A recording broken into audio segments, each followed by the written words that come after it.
첫째 주일 아침에 예배 자리에 서 있는 예배자로서 여러분 삶에 하나님의 제한되지 않는 은혜와 복이 임하기를 주님의 이름으로 간절히 축원합니다. 이제 오늘 어제부터 시작된 명절 때문에 많은 사람들이, 우리 성도들 가운데 많은 사람들이 고향을 찾아갔는데요. 아마 여기도 보니까 낯선 얼굴들은 아마 고향을 따라오신 것 같아요. 그래서 여러분 만남의 복이 되기를 원하고요.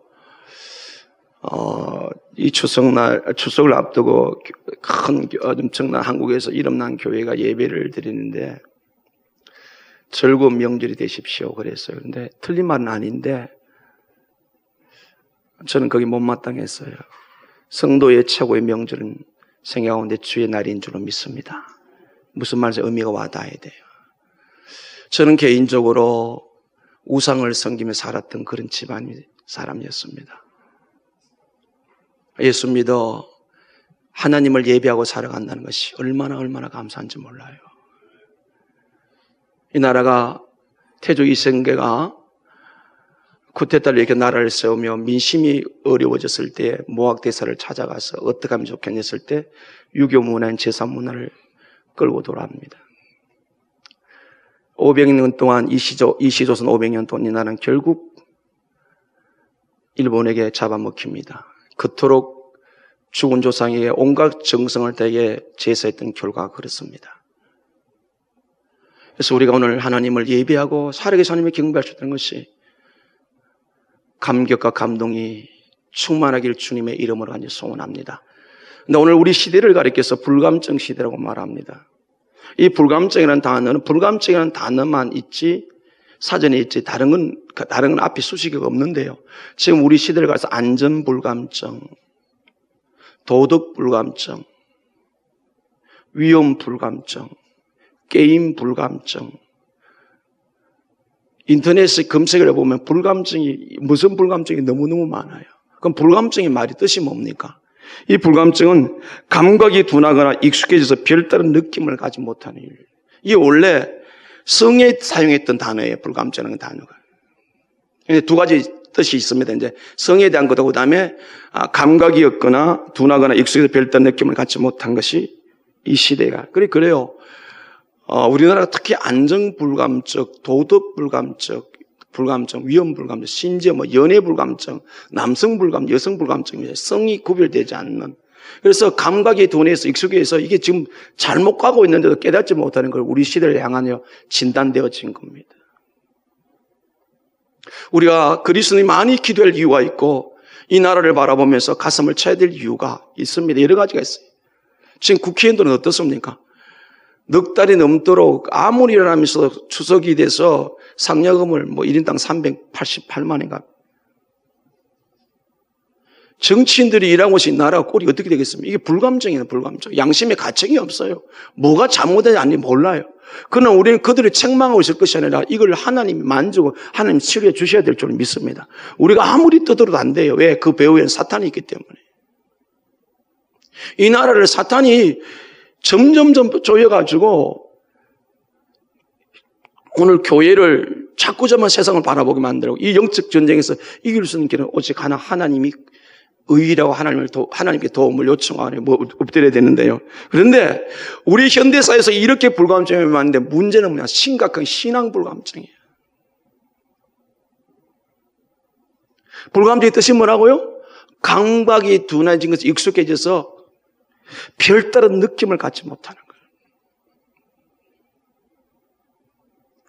여러분은 어떻습니까?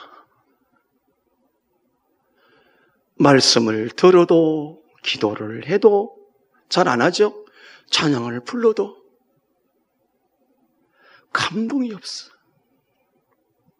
우리 안에 성령님이 계시기 때문에 우리가 조금만 힘써도 성령이 우리에게 충만한 기쁨을 주시는 줄로 믿습니다. 오늘 이 아침을 깨운 여러분들에게 무덤 같은 그냥 외식지고 위선적 형식적인 종교인처럼 왔다가 안 올 수는 없고 그런 것이 아니라 하나님 앞에서 늘 감동과 감격이 넘치는 은혜가 있기를 주님의 이름으로 간절히 소원합니다. 신앙의 불감증?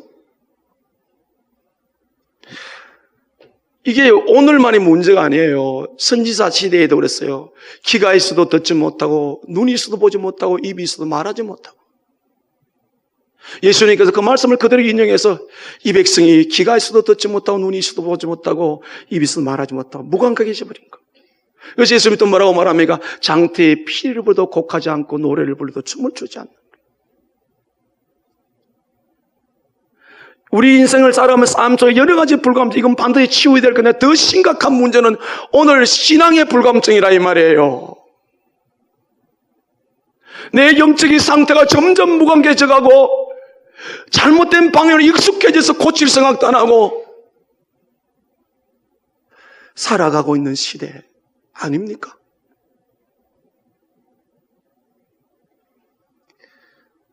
점점 신앙의 불감증이 증가되고 있다는 사실이죠. 예배가 점점 줄어들고 기도 시간도 점점 줄어들고 찬양 시간 점점 줄어들고 내가 기도 시간이 줄어든다면 말씀을 배우고 듣는 시간이 줄어든다면 예배 시간이 자꾸 줄어든다면 지금 신앙의 불감증에 빠져들고 있다는 사실이죠. 왜 주님의 전에 와야 됩니까? 이 건물은 주의 이름을 부르려면 구원받은 하나님 백성이 모이지 않다면 이거는 그냥 건물에 불과한 거예요. 여기에 구원받은 주의 백성들이 모여서 이곳에서 우리가 예수를 주인으로 모셔서 우리가 말씀과 기도를 통해서 예배를 드리고 또 하나 우리 자녀와 기도 속에 힘을 얻어서 세상 속에 우리 전생애가 우리 하루를 지나도 10배가 20배가 거의 10배가 훨씬 있는 생활을 세상에서 살아가기 때문에 여기서 힘을 얻어서 세상 속에 승리하면서 살아가야 될 터인데 점점점 말씀과 하나님 만나는 시간이 줄어드는데 무슨 세상을 이길 수가 있습니까? 어떻게 세상을 변화시킬 수가 있습니까? 너희는 세상의 빛이요 소금이요 너희는 세상의 편지의 향기라. 그리스도의 영향력인 줄로 믿습니다. 내가 사는 삶의 현장에서 가정이든 그 직장이든 사업장이든 학교든 그 상황을 속에서 내가 영향력을 끼치지 못하면 나는 극한 신앙의 불감증 속에 들어가고 있다. 성도가 무슨 힘으로 살아가야 돼요? 하나님이 주신 은혜로 살아가야 될 줄을 믿습니다. 아멘. 우리는 예수 그리스도를 믿음으로 죄와 사함에 구원받아 하나님의 생명을 얻은 사람이며 성령이 원하게 계시기 때문에 우리는 오직 하나님이 주신 원천적 힘을 가지고 살아야 되는데 이 신앙의 불감증 아무런 감각이 없어요. 교회 문방만 딱 나가면 그래도 양심이 있으나 예배는 드려야 돼요. 교회 문방만 떠나가면 다 덮어버리고 세상에 휘둘려 살아서 있으나마나 짓밟히면서 세상 사람이 오히려 조롱거리 당하는 이 수치스러운 우리의 모습이 아닌지요? 아닐 수도 있습니다. 그러나 여러분 우리가 스스로 진단하기를 내가 자꾸 주님과 만나는 시간이 줄어들고 있다면 하나님의 감동이 옵니까? 안 오죠. 성경 뭐라고 그랬어요? 천국은 침노한 자의 것이라 그랬어요. 구원은 우리가 절대로 우리 노력으로 힘을 얻을 수 없기 때문에 하나님 무조건 은혜로 죄와 사함에 구속하신 줄 믿습니다. 그러나 이 땅의 성도의 삶은 사모하고 악마하고 팔아야 돼요. 오늘 새벽에 우리가 보니까 이 스가랴 3장에 4장에 보니까 우리 곁에 누가 있어요? 사탄이 있다고 해요. 사탄이. 하나님이 스가랴에게 봐라. 대제사장 여호수아 옆에 누가 있는가? 사탄이 있다. 사탄이 우리를 예수 믿기는 맞는데 막지는 못해. 왜? 하나님의 절대권이고 사탄도 하나님의 지배 아래 있으니까. 예수 믿는 것은 방해를 못하지만은요, 구원받은 우리에게 옛사람이 있으니까 옛사람의 속성을 가지고 자꾸만 우리가 신앙의 불감증을 거기에 들리게 만들어 세상에 아무런 존재가 아닌 밋밋한 존재로 밟히는 존재로 그래서 하나님의 영광을 드러내지 못하도록 그렇게 사탄이 우리를 공략하고 있다고요. 그래서 우리가 깨어있지 않으면 우리가 주님과 열심히 바른 관계 안 되면 언제든 우리는 아무런 영향력을 드러내지 못하고 그런 존재로 살아가고 있다고요. 도덕 불감증, 안전 불감. 그러나 신앙이 회복되면 이 나라는 살게 될 줄은 믿습니다. 한 사람의 영향이 얼마나 중요한지 몰라요. 여러분이 5천만 사는 대한민국 70억이 사는 이 우주 속에서 하나님 오늘도 여러분 한 사람에게 절대 관심이 있는 줄로 믿습니다. 한 사람이 한 사람. 그런데 내가 지금 오늘 내 신앙의 감격과 감동이 있느냐 이 말이에요. 제가 조금 전에 목회 기도하다가 성경을 읽다가 멈춰버린 것은 일부 예배 때도 그렇고 지금도 그렇고 어찌 나 같은 걸 불러서 하나님이 백성 삼으시고, 어찌 여호와의 집에서 하나님을 찬양하며 부족한 허물이 많지만 그래 주님 바라보러 살아갈 수 있을까요? 도대체 이 은혜를 어떻게 갚을까요? 마음에 일어나는 성령의 감동이 주님을 생각하니 너무 감격하고 기뻐서 어찌 저만의 문제입니까? 정말 여러분이 예수님을 만났다면 여러분의 성령님이 계시기 때문에 누구든지 주님과 관계에서 이 은혜가 회복될 줄은 믿습니다. 직분과는 아무런 상관이 없어요. 제가 없는데 조금 전에 말씀을 드릴게요. 그 3장을 보면 3장을 통해서. 정말 심각한 것은 어떤 도덕적 안전적인 불감증이 아니라 신앙이 무감각해져가고 신앙이 둔해져가고 잘못 가는데도 전혀 깨닫지도 못하고 있고 이렇게 살아가고 있다면 1차적으로 진단하건대 여러분 안에 감동이 없다면 이건 지금 신앙 불감증에 걸려 있어요. 이 시대를 가리켜서 IQ단 EQ라고 그렇게 하는데 감동을 받아야 되는데 특히 우리는 하나님 감동을 얼마나 잘하시는지 몰라요. 부족한 죄들, 허물 많은 죄들 조금만 믿음을 살다 하나님 감동하세요. 그 감동이 성령 안에 내 안에 계신 감동이 되면 내 삶 속에 나타날 수밖에 없어요. 여러분 삶에 하나님과 관계 속에서 감동이 있습니까? 없다면 여러분은 지금 신앙 불감증 걸린 상태예요. 이곳 혹시 계신 분이 있다면 오늘 아침에 치료받기를 간절히 소원합니다. 하나님과 관계 속에서 이것만 치유되면 하나님과 바른 관계되면 다른 건 다 열려지게 돼 있어요. 이게 성경의 성도의 삶의 원리예요. 여러분이 천하를 다 얻어도 하나님 관계가 신앙 불감증 걸리면 그때는 다 끝이 나요. 왜 하나님께서 우리의 고난을 허락하신 줄 아세요? 신앙 불감증에 걸리지 말라고. 왜? 나 외에 다른 이가 없다. 지금도 사탄이 여호수아 옆에서 그래서 남유다 왕국이 바벨론에 붙잡혀가고 있는 것을 불에 거슬렸다 그랬어요. 네 옷이 더럽혀졌다. 그래서 옷을 벗겨라. 새 옷을 입혀라. 하나님만이 우리를 불구덩이에서 건질 수가 있고 우리 고난 속에서 건질 수가 있고 왜 그러면 살아난 백성을 70년 동안 길게는 144년 동안 그 고통 속에 집어넣나요? 신앙의 불감증이 왔어. 하나님에 대한 아무 감동이 없어요. 한 번 선택한 한 번 구원시킨 백성 하나님 버릴 수가 없기에 고쳐서 서시기 위해 아파하시면서 고통스러워하시면서 그 속에 집어넣었다고요.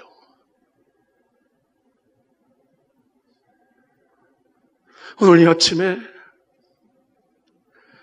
무덤 같은 우리 신앙생활 띠뛰고 춤출 수 있기를 주님의 이름으로 축원합니다.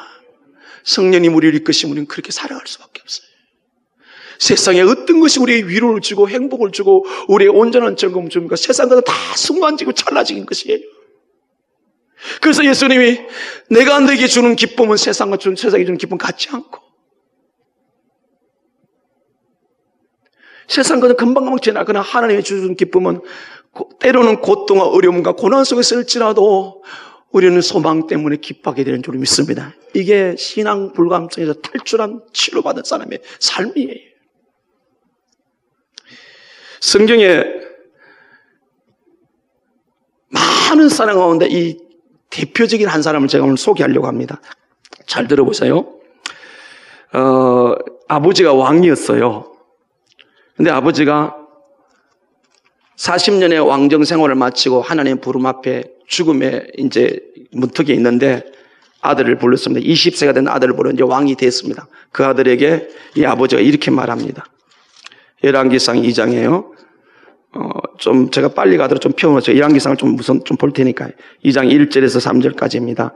다윗이 죽을 날이 임박함에 그의 아들 솔로몬에게 명령하여 이르되 내가 이제 세상 모든 사람이 가는 길로 가게 되었노니 너는 힘써 대장보가 되고 너 하나님 여호와의 명령을 지켜 그 길로 행하여 그 법률과 계명과 율례와 증거를 모세의 율법에 기록된 대로 지키라. 그리하면 내가 무엇을 하든지 어디로 가든지 형통할지라. 아멘. 정말 멋진 생애를 살아왔어요. 마지막 순간까지 하나님의 손에 쓰임받은 다윗이 자기 아들에게 마지막 남겨주는 말, 하나님 말씀을 다 지켜가라.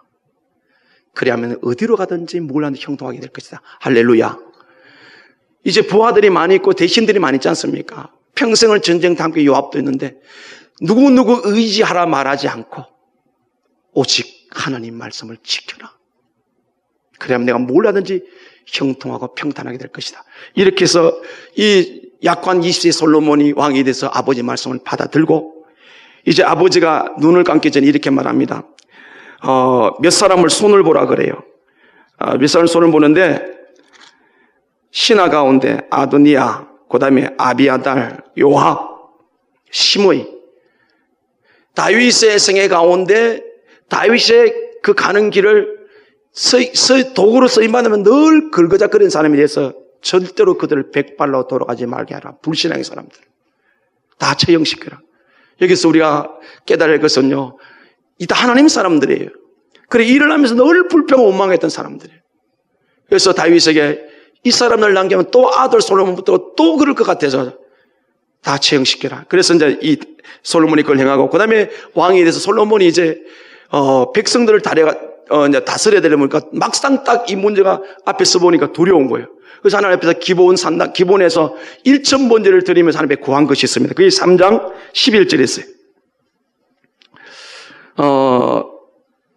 9절입니다. 누가 주의 이 많은 백성을 재판할 수 있사오리까?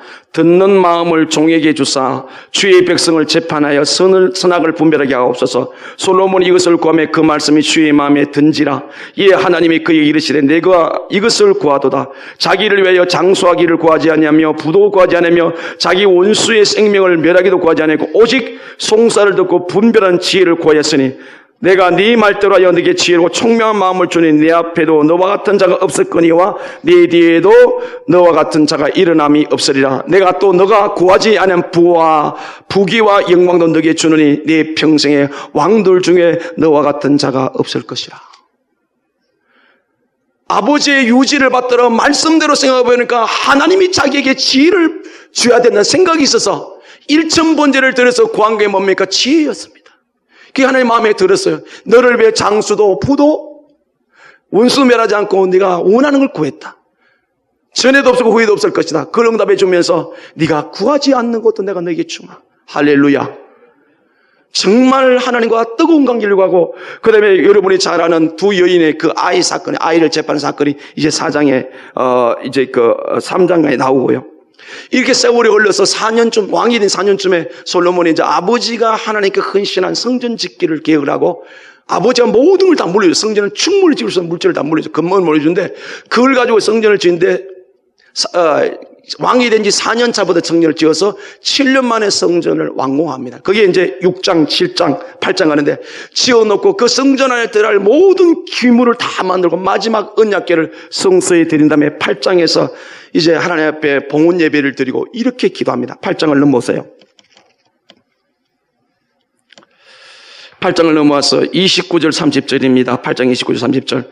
주께서 전에 말씀하시기를 내 이름이 거기 있으리라 하신 곳이 성전을 향하여 주의 눈이 주의로 보시오며 주의 종이 이곳을 향하여 비는 기도를 들으시옵소서. 주의 종과 주의 백성 이스라엘이 이곳을 향하여 기도할 때에는 주는 그 간구함을 들으시되 주께서 계신 곳 하늘에서 들으시고 들으시사 사하여 주옵소서. 아멘. 7년 동안 공사해 하나님의 성전, 하나님의 임재의 상징, 하나님의 백성자 만나는 그 성전에서 주야로 주님의 눈이 이곳을 향하고 있어. 내가 날마다 와서 기도할 때 내 기도를 들어주시고 주의 백성 왔을 때 들으시옵소서. 지극히 정상적인 감동이 되는 거예요. 이랬던 솔로몬, 심지어 어떤 기도까지 하는가 하면요, 42절에 가보면은 이방인들이 이곳에 와서 기도하도록 하나님 그 기도 들어주세요. 이렇게 성령 충만하고 감동과 감기의 생애를 살던 솔로몬이 성전 완공 후에 13년 동안을 자기 궁궐을 짓습니다. 20년 동안. 그런데 아버지 다윗의 편을 빌려보면 굳이 궁전을 지을 이유가 없어요. 왜? 나는 이 백향목 궁에 거하는데 내 아버지 벗기에는 성소에 성막에 텐트 안에 있다. 그러면 아버지의 편들은 그 궁궐이 좋았다는 겁니다. 그런데 이 솔로몬의 마음에 아버지도 명령하지 않고 하나님도 명령하지 않은 자기 궁궐을 짓는데 무려 13년의 세월이 걸려요. 그래서 그 성전 7년, 궁궐 13년, 20년, 앞에 4년, 24년이 지난 후에 그 공사를 마쳤을 때 9장이 이렇게 말합니다. 열왕기상 9장 보십시오. 1절 보십시오. 솔로몬이 여호와의 성전과 왕궁 건축을 마침에 자기가 이루기로 원하던 모든 것을 마친 때에 여호와께서 전에 기브온에서 나타나신 같이 다시 솔로몬에게 나타나사 여호와께서 그에게 이르시되 너 기도와 너가 내 앞에 간구한 바를 내가 들었은즉 나는 너가 건축한 이 성전을 거룩하게 구별하여 내 이름을 영원히 거기서 두며 내 눈길과 내 마음이 항상 거기 있으라면. 여기 보십시오. 13년 걸려진 왕궁에서 언급을 하잖아요. 성전만 언급합니다. 그래서 4절에 너가 만일 내 아버지 다윗 생각같이 마음을 온전하고 바르게 하여 내 앞에 행하면 내가 너에게 명령한 대로 온갖 일에 순종하며 내 법도와 윤리를 지키면 내가 너 아버지 다윗에게 말하기를 이스라엘 왕이 오를 사람이 너에게서 끊어지지 아니하리라 한 대로 이스라엘 왕위를 영원히 경각하리니와 만일 6절입니다. 너희나 너희 자손이 아주 돌아서 나를 따르지 않으면 내가 너희 앞에 둔 나의 계명과 법도를 지키지 아니하고 가서 다른 신을 섬겨 그것을 경배하면 내가 이스라엘을 내가 그들에게 준 땅에서 끊어버릴 것이요 내 이름을 위하여 내가 거룩하게 구별한 이 성전에도 내 앞에서 던져버리니 이스라엘 모든 민족 가운데서 속담거리와 이야기거리 될 것이며. 지금 이게 무슨 뜻이냐? 4년 만에 성전 4년 만에 7년 동안 성전을 지었고 13년에서 왕궁을 지었는데 어느 날부터가 하나님이 심정을 뚫어보시는 솔로몬의 마음을 보니까 마음이 점점 불감쪽으로 빠지고 있다는 걸 하나님이 알고 있어서 경고합니다. 네 아버지 다윗처럼 내 앞에서 행하면 끝까지 내가 영혼을 지켜주겠다. 그러나 만일, 그 말은 만이라면 이미 하나님이 그 솔로몬의 마음을 간파한 거예요. 왜? 13년 동안 왕궁 지으면서 그렇게 고백하고 날마다 주야로 이 눈이 이곳 상가서 이전에 기도된 그 마음이 식어져서 13년 동안 왕궁을 지으니까 온 마음이 다 해해진 거예요. 그러면 경고합니다. 내가 던져버리겠다. 자, 이렇게 해놓고요. 이렇게 하나님이 이제 말씀해 주는데 10절 보세요. 솔로몬이 두 집 곧 여호와의 성전 왕궁을 20년 만에 건축하기를 마치고 갈릴리 땅의 성읍 20곳을 히람에게 주었으니 이는 두로 왕 히람이 솔로몬에게 그 온갖 소원대로 백향목 잣나무를 금을 제공하여서 아멘. 7년 동안 왕궁 짓는 것은 하나님께서 다윗한테 완벽하게 넘치도록 준비해놨는데 무엇 때문에 채무가 있습니까? 무엇 때문에 백성들이 과도하게 세금을 먹였습니까? 그럼 무엇 때문에 주변 나라들에게 걸렸습니까? 그래서 하나님의 땅을 갈릴리 땅 20곳을 히람에게 주었다고요. 절대로 해서는 안 될 일을 하고 말았단 말이에요. 이 땅이 어떤 땅입니까? 이 약속의 땅이 도대체 어떤 땅입니까? 그런데 하나님께 묻지도 않고 그 하나님의 땅을 20곳을 주었다고요. 점점 하나님과 관계가 멀어지기 시작합니다. 자, 이 9장 24절을 보세요. 4절 오십니다. 죄송합니다. 10장입니다. 10장 24절입니다. 온 세상 사람들이 다 온 세상 사람들이 다 하나님께 솔로몬의 마음에 주신 지혜를 들으며 그를 보기 위하여 그들이 각기 물 가져왔으니 곧 그릇과 금그릇과 의복과 갑옷과 향과 말과 노새라 해마다 그리하였더라. 솔로몬이 병거와 마병을 모으며 병거가 1400대요 마병이 12,000명이라 병거성에도 두고 예루살렘 왕에 두었으며 왕이 예루살렘에서 은을 돌같이 흔하게 하고 백향목을 평지를 뽕나무같이 많게 하였더라. 솔로몬의 말들은 애굽에서 들여왔으니 왕의 상인들은 값주고 산 것이며 애굽에서 들여온 병거는 한 대에 은 600세겔이요 말은 한 필에 150세겔이라. 이와 같이 햇사람의 모든 왕과 아람 왕들에게 그것들을 대파를 기도하였더라. 하나님의 전에 가서 하나님과 교제하는 것은 안중에도 없고 왕궁에 가면 수많은 사람이 아련해 오네. 그 당시 아직까지는 이 나라가 큰 나라예요. 오늘 그 사람과 교제하면서 그들이 그 나라에 없는 병거 말들을 막 사들이고 거리를 자기 위해 다 꾸미고 하나님의 백성을 예배자라고 인도해야 되는데 세상에 먹고 사고 파는 애 그에 집중하게 만들었더라. 사고 팔더라. 엄청난 신앙의 불감증, 신앙 위기가 찾아왔어요. 그래서 11장입니다. 솔로몬 왕이 바로의 딸 위에 이방의 많은 여인을 사랑하였으니 곧 모압과 암몬과 에돔과 시돈과 켄 여인이라. 여호와께서 일찍이 이 여러 백성을 대하여 이스라엘 자손에게 말씀하시기를 너희는 그들과 서로 통혼하지 말며 그들도 너희와 서로 통혼하게 하지 말라. 그들이 반드시 너희 마음을 돌려 그들의 신들을 따르게 하리라 하시사 솔로몬이 그들을 사랑하였더라. 처음에 안 그랬잖아요. 1,000번째 드리고 주의 전을 지어놓고 주야로 이 성전을 하시나요? 내가 여기서 기도하겠습니다. 우리 백성이 여기서 기도하겠으면 우리 기도 들으소서. 이방 사람까지 오미고 서 들으소서. 그렇게 성전 생활하던 그가 왕궁 지어놓고 성전에는 안 가요. 예배가 약해지고 말씀이 기도가 약해지고 세상에 빠질 수밖에 없잖아요. 그래서 결국 하나님께서 일찍이 2번 나타나 절대로 이방 문화와 타협하지 말아라. 여러분, 우리가 예수를 바로 만나고 믿기든 믿음 생활하면 그 신앙생활 이후부터는 세상 친구는 끊어지는 줄로 믿습니다. 끊어지게 돼 있어요. 그러나 우리가 그들을 만날 이유는 딱 한 가지입니다. 그들의 영혼을 구원하기 위해서. 그런데 지금 솔로몬이 어떻게 살아요? 온갖 이방인들 100명이 1000명이나 그걸 끌고 들어와서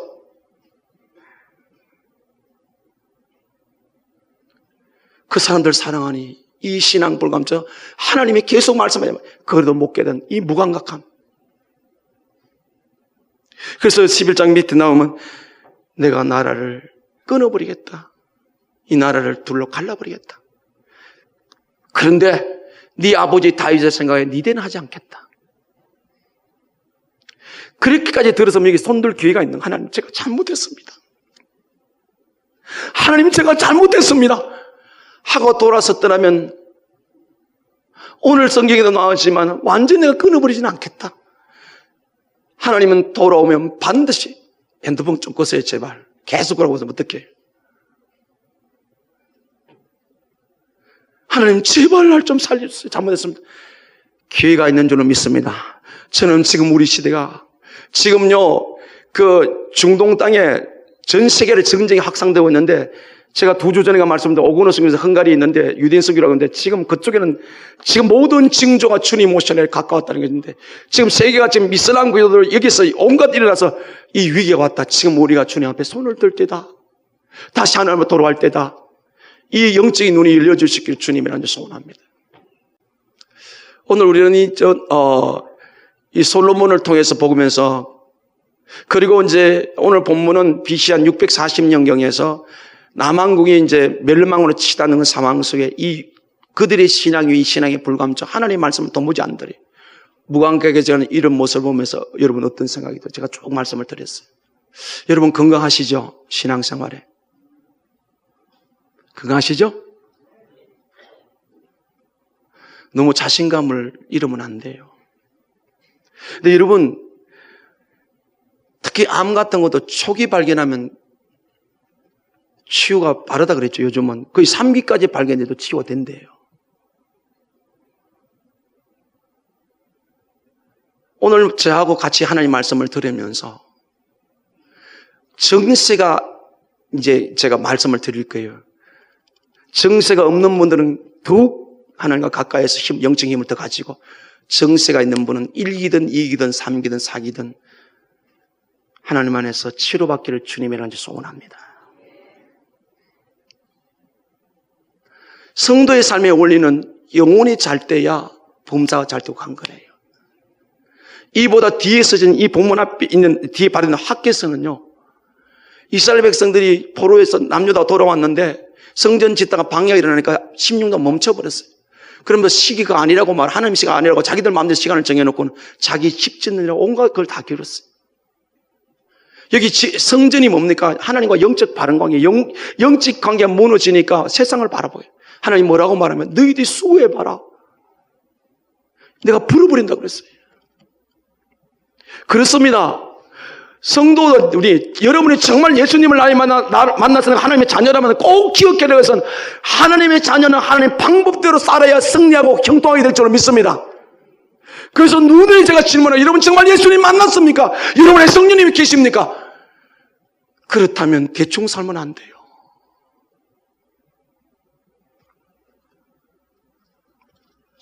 신앙의 불감증에 빠져가는 우리 시대를 바라보면서 위기 중의 위기는 바로 신앙의 위기입니다.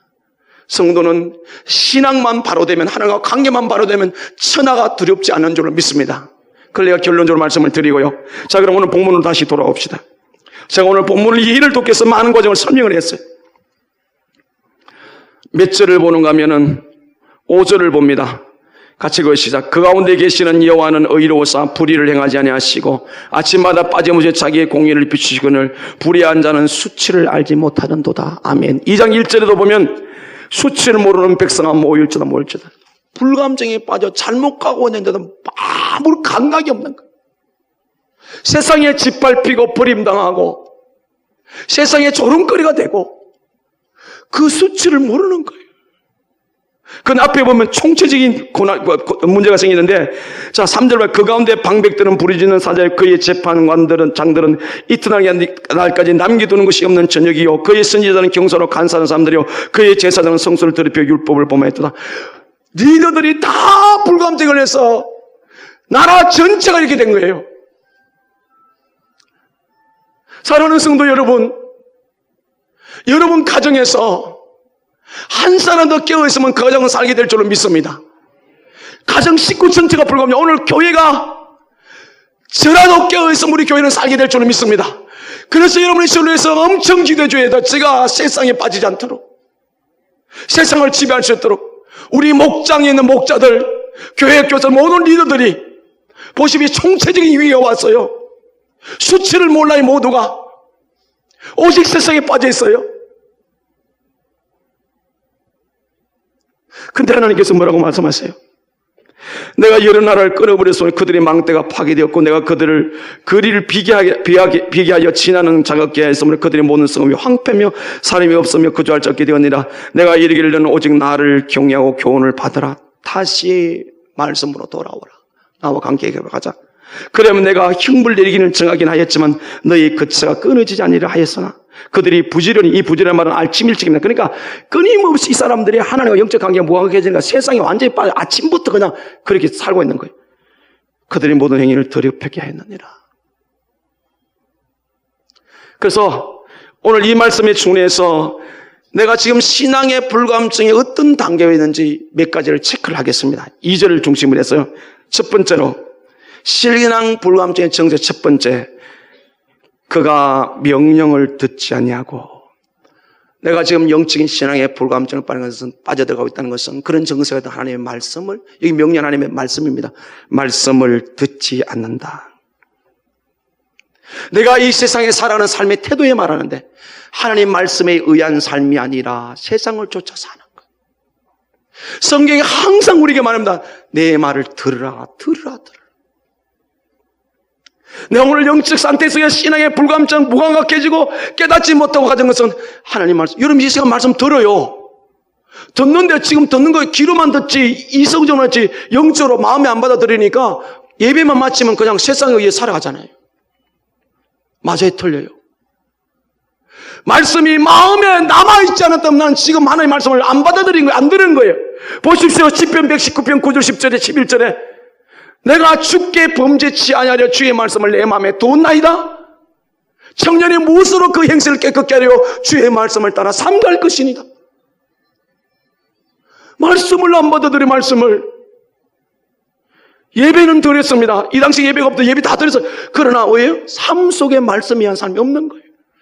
사랑하는 성도님, 내가 생활 속에서 살아가는 교회 오는 시간은 하루 중에 20분의 1, 아예 24분의 1도 안 되고요.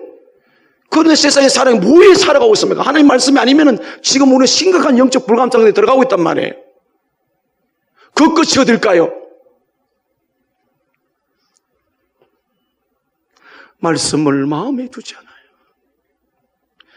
여러분 하나님 말씀을 마음에 둘 때 이 말씀이 능력이요 하나님의 생명이기 때문에 나를 변화시켜 가는 줄을 믿습니다. 말씀이 마음에 있습니까? 지난 주일날 설교 제목을 아시는 분, 지난 주일날 설교 제목을 아시는 분, 한 주간 내내 그 말씀을 마음에 두고 묵상했다면 오늘 지금 제가 질문 하나만 튀어나올 겁니다. 뭡니까? 예? 의인은 그의 믿음으로 살리라.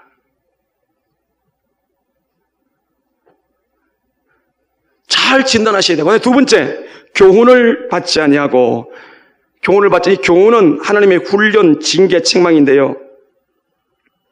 남유다 사람들이 하나님의 명령을 안 받아들일 뿐만 아니라 삶이 잘못되어 가는데 선지자들이 책망하고 교훈하면서 그렇게 하면 안 됩니다.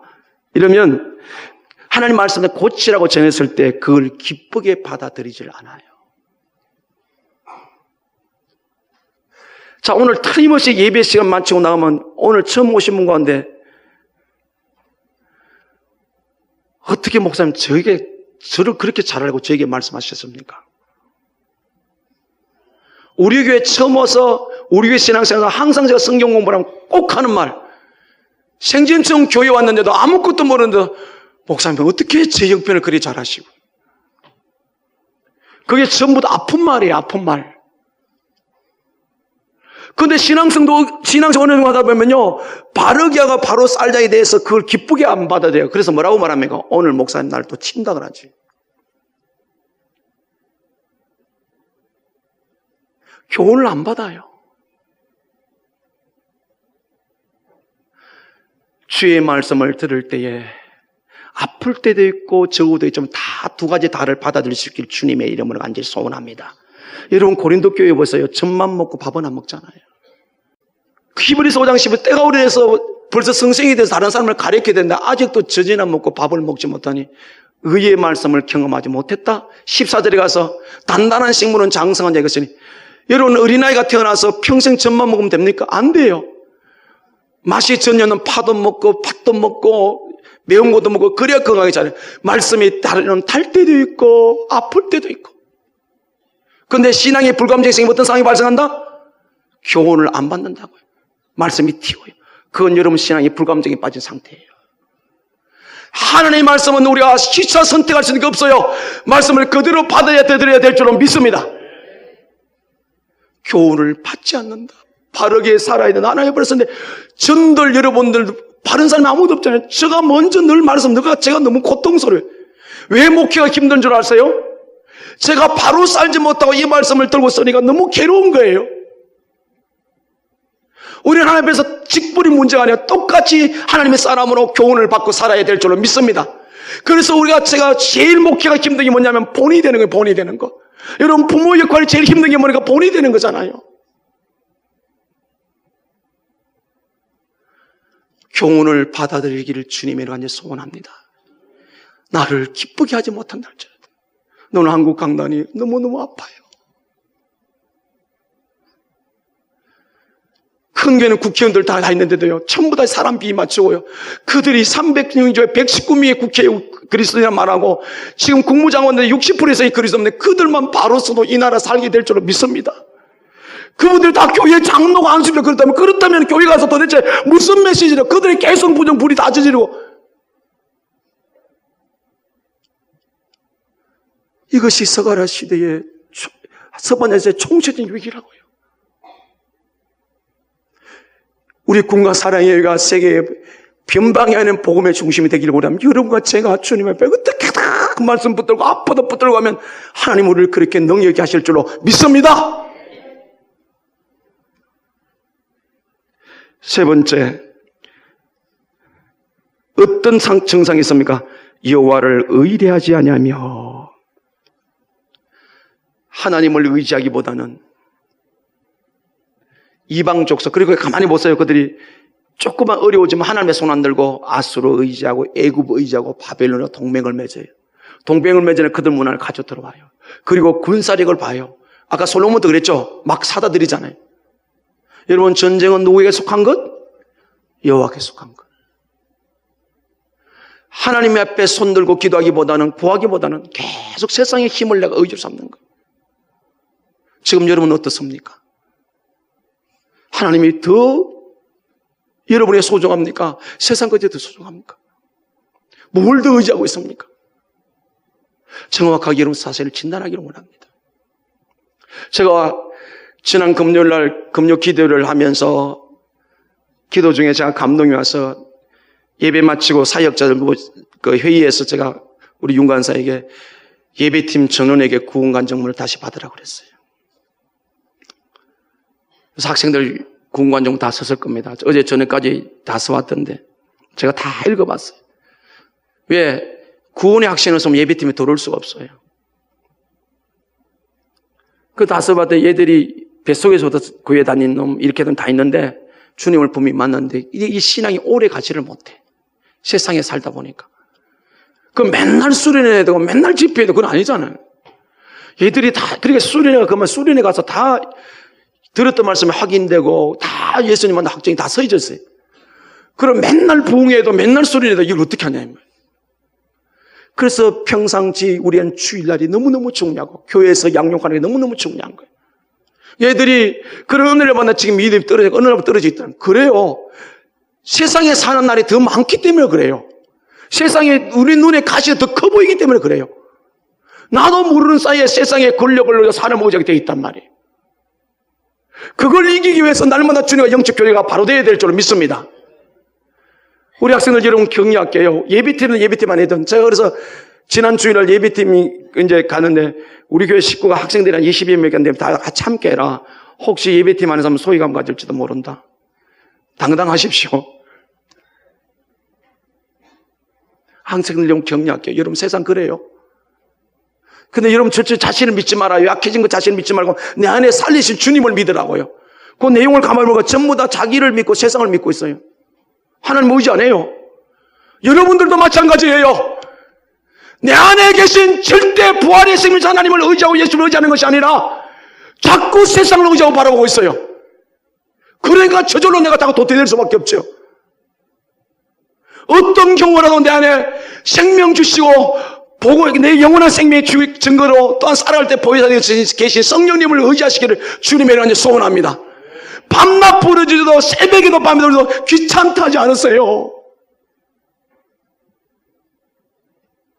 우리는 자식이나 부모나 뭐 제가 좀 안택하면 귀찮아 하잖아요. 우리 하나님은 어떤 상황 속에 24시간 어떤 날 불러도 절대 싫다 하지 않아요. 그래 불러. 그래 뭐 해줄까? 근데 한번 보십시오. 여러분 얼마나 하나님의 이름을 부르고 주를 의지하느냐고요. 예레미야 17장 5절에 6절에 사람을 의지하고 권력 의지하는 그는 저주를 받은 자다. 장래 오는 걸 모지 못한다. 근데 7절 8절에 가면 여호와를 의라고 의지하는 자에게는 복이 있는 자로다. 그는 강비는 심은 나무처럼 시지를 쫓아 가시를 맺고 가무는 해에도 열매가 떨어지지 아니하리라. 할렐루야. 네 번째 신앙의 불감증 정세가 하나 더 있으면 자기 하나님에게 가까이 나가지 아니했다. 하나님께 가까이 나아갈 수 있는 내 안에 계신 성령님을 교제할 수 있는 도구가 뭐예요? 기도와 말씀이에요. 기도와 말씀을 통해서 오늘 하나님을 만나요. 예배를 드려요. 근데 지금 여러분의 기도 시간이 늘어나고 있습니까? 말씀 있는 시간이 늘어났습니까? 예배 드리는 시간이 늘어나고 있습니까? 줄어들고 있습니까? 오늘 저도 이제 여러 그 목사님 설교를 이제 주중에 이제 큰 교회 목사님들 이제 설교를 들어가는데 제가 본 모든 교회는 지금 올 11시 예배를 마치고 올 예배가 없어요. 오후 2시 예배 전 예배였는데 예배 횟수가 중요한 거 아니에요. 우리는 그나마 또 머리를 굴려가지고 1시에 예배 드리네. 예배 횟수가 중요한 건 아니에요. 근데 한국 교회가 점점 예배 시간이 줄어들고 있어요. 이 핑계 저 핑계. 예배와 모임은 구별하셔야 돼요. 하나님과 가까이 하지 않는다. 도대체 영이신 하나님과 안 보이는 하나님과 어떻게 내 안에 계신 성령을 어떻게 가까이 할 수 있어요? 뭘 가까이? 그게 기도 말씀이라는 거예요. 내가 기도 시간이 점점 줄어들고 있어요. 10분에서 5분으로 들어가 안 해요. 말씀도 안 읽어요. 예배 시간 할 수만 빼먹어요. 그게 내가 신앙 불감증 상태에 들어간 거예요.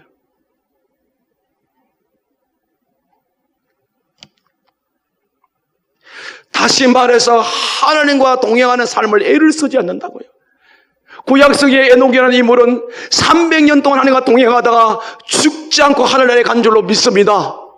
하나님 우리를 구원하신 목적은 오늘도 내가 나와 함께 가자는 거예요. 동행이에요, 동행. 임마누엘 하나님, 할렐루야! 함께 하신 하나님. 그걸 뭘로 증명해야 됩니까? 말씀과 기도란 말이에요. 예배란 말이에요. 그리스도의 모임이란 말이에요. 여기서 우리가 일주일 168주에서 4시간 속에 이 주님 안에 모인 시간이 몇 시간이 돼요? 기껏 잡아 16시간. 그럼 150시간 세상에 살아가요. 주님과 만나가 거기서 10분만 20분 제대로만 하나님 세상을 이길 힘을 주시는 줄로 믿습니다. 이 힘을 공급받아 이 주님과 바른 관계를 맺어서 그래서 세상에 살아가면 하나님 나를 도우시는데 주님이 만나는 시간은 점점 줄어드는데 어떻게 세상을 이길 수가 있어요? 여호와를 가까이 하지 않는다. 다윗의 표현을 빌려보면 어떻습니까? 다윗은 여호와는 목자고 나는 양이라고 그랬어요.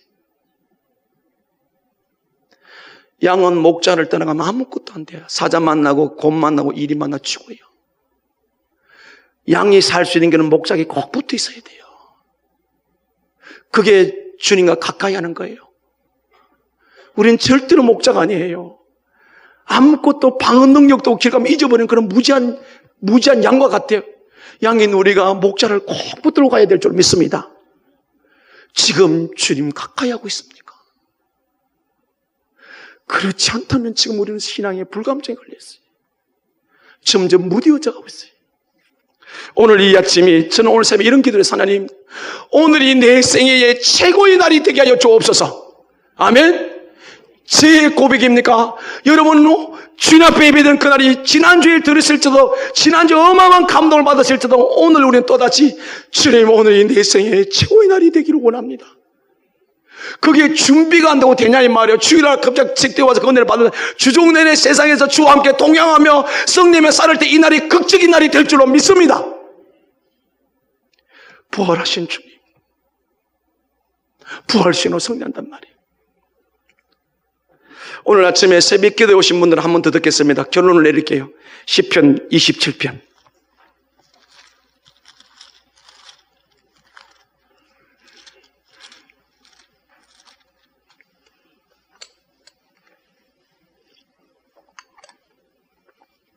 (27편) 4절을 우선 문제 읽습니다. 시작.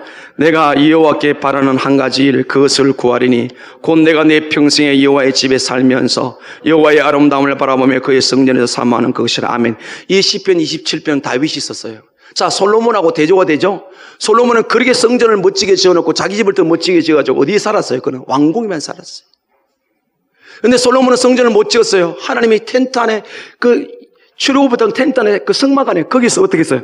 내가 여호와께 바른 한 가지 이것을 구하리니 내 평생에 여호와의 집에 살면서 여호와의 아름다움을 바라보며 그의 성전을 사모하는 그것이라며.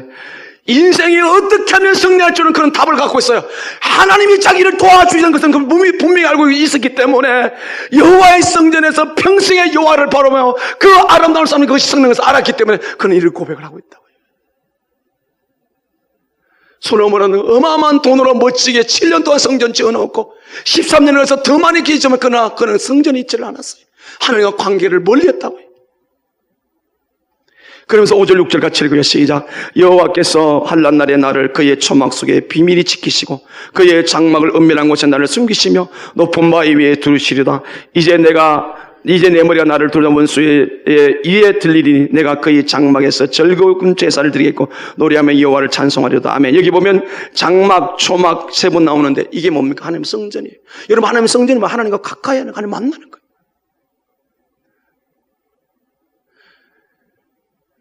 윌로 클리닉 미국에 있는 유명한 교회가 있습니다. 그 교회 목사님 빌 할베스 목사님이세요. 그 목사님이 지은 책이 있는데 많은 책 중에 이런 책이 하나 있습니다. 바쁠수록 더욱 기도하라.